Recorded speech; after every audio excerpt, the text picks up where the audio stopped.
So that's it? Does anyone else feel like their soul's been sucked out? I'm Captain Kirk! So some of the promise I felt the series built with episode 7 was just completely swept away with episode 8, like salt from a table, to quote one of my favorite poets.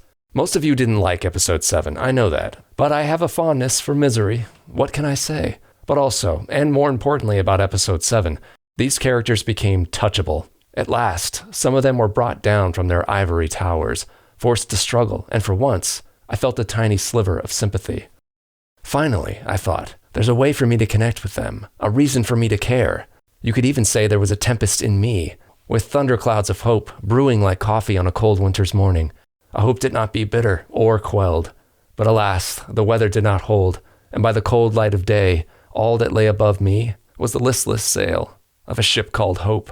And just as with that ship, this show is dead in the water. But with this finale, let's start with the biggest sin, Galadriel. If there was ever a character that needed to be brought down a peg, well, Galadriel needed to go all the way through the floor. And for a few fleeting moments in episode 7, it looked like she was somewhat drifting downward. But it was just an illusion, because from the start of the episode it was made clear that not even the guilt of getting people needlessly killed will have any lasting effects on her. The thing is, I really liked seeing that guilt in her. It somehow made it through the seams of her cast iron face, and dared me to actually like her a little. And man, did that do a number on me. I thought, was I wrong about her? Could she be redeemable? Maybe I didn't give the writers enough credit. But no, it's like the second she got back to Eregion, those same writers did a hard reset on her. It's like they forgot everything she just went through in the previous episode. After getting Halbrand the care he needed, she should have logically slipped into a deeper state of defeat, because after all, she didn't have Theo to look after anymore. Protecting him at least gave her a reason to push forward, but now with him safe, and Halbrand safe, the weight of her failure and hubris should have come crashing down, completely paralyzing her. That should have been her starting point for this episode, and you know what? It would have given her and Elrond a moment to show us how strong that supposed friendship actually is. Just imagine it. Elrond would have had to come to her rescue. I'm not saying it would have been easy. There would have been some push and pull, but eventually he would bring her out of her downward spiral. And maybe in that moment of vulnerability, Galadriel would take a good, long look inside herself and see how flawed she really is. Then, looking into each other's eyes, she and Elrond could connect on a level they never had before. It could have been great. But no, we don't get anything like that. Instead, we just get blue-balled again. Right away, she just goes back to being the same old Galadriel, stubborn, cold, and boring. But what the hell am I thinking? It would have been too much to ask a show like this to allow a woman to be vulnerable, let alone of committing the even bigger sin of needing help from a man. Then there's Halbrand. This show hurts, and not because it's bad, but because of all the missed opportunities. Halbrand had potential, but now they've pissed it all away. And it's not just because they revealed him to be Sauron, but because they reduced his 3 dimensions to 2. Before this revelation, he was a broken man, just trying to get his life back together. I'm not saying it was the best backstory, because it wasn't. It was very, very thin, but it was sort of interesting, and I felt a little sympathy for him. However, now he's been reduced to being merely an evil usurper, for no other reason other than the plot needs him to be now. It's the end of the season, so we gotta open up the mystery box. This show has the dirty stink of J.J. Abrams all over it. Yeah, we all knew he was con the whole time too, so stop trying to trick us and just tell a good story. Beyond depriving us of that, the showrunners are trying to have it 2 tonally opposing ways simultaneously. They're trying to tell a story of good versus evil, but they're also trying to blur the lines between them. Tolkien didn't do that though. In his books, the lines of good and evil were very clearly drawn. Now, I'm not saying that turning the world of Tolkien into a moral gray zone is the best idea, but at least it would have given the show its own identity. Besides, they're the ones that started us down this muddled path, so they shouldn't be pussyfooting around it. Stop trying to have it both ways, and stop trying to satisfy everyone. Just commit.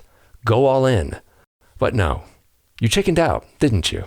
So now, at the end, we just get a big bad because, it's the Lord of the Rings. But if they weren't such cowards, think about what they could have done here. Yeah, I know it's supposed to be a big shock that, oh no, she was helping the guy she's been looking for this whole time, but they didn't do enough with it. All that buildup, all that time spent, and this is what it all comes to?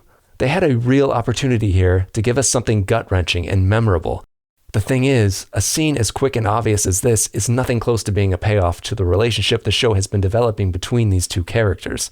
Throughout these 8+ hours, Galadriel and Halbrand were being painted as begrudging allies, but with a hint of romantic undertones.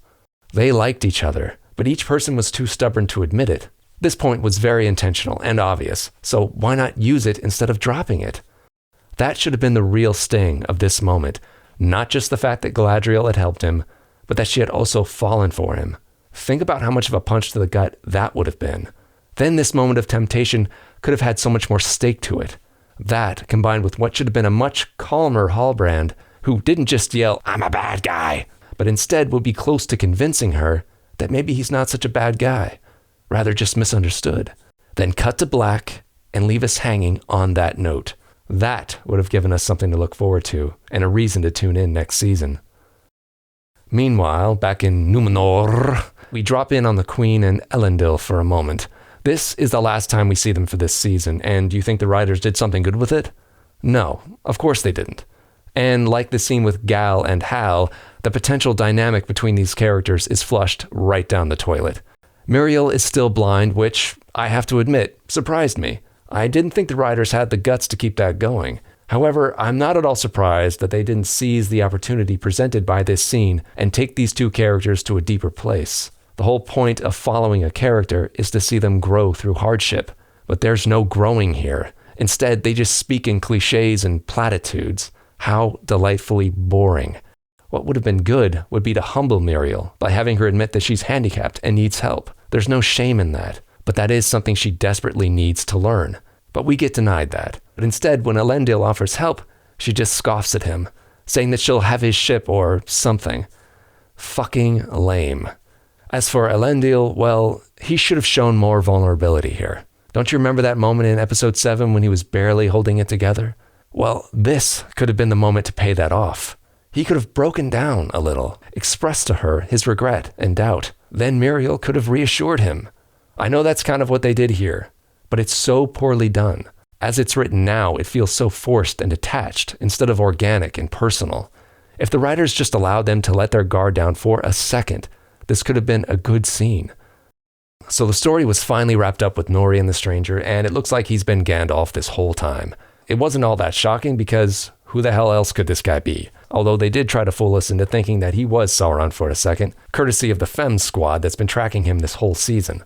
However, the way they went about this twist and reveal didn't make logical sense. If the Fem squad were at all unsure of his identity, then that should have come across right from the get-go.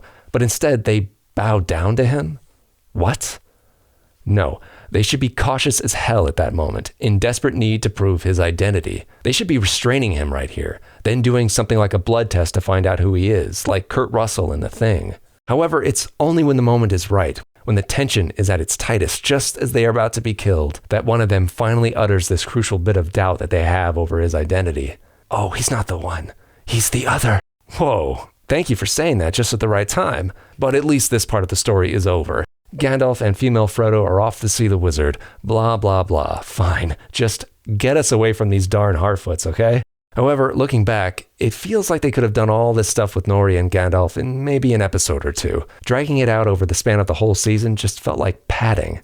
But speaking of dragging it out, this season was 8 episodes long, with each one clocking in at a little over an hour. Guys, that was way too long. Honestly, you could have done all this in about half the time, 5 episodes max. I'm guessing that Amazon stipulated at least 10 episodes for the first season, but these guys could only stretch out the material to 8. And oh boy, did it feel stretched out. This is, hands down, one of the most boring shows that I've ever watched. I'm hoping, as they've started filming season 2, that they've already begun to address this pacing problem, because if they don't, they're not going to have a season 3. Also, guys, please do another thing for me.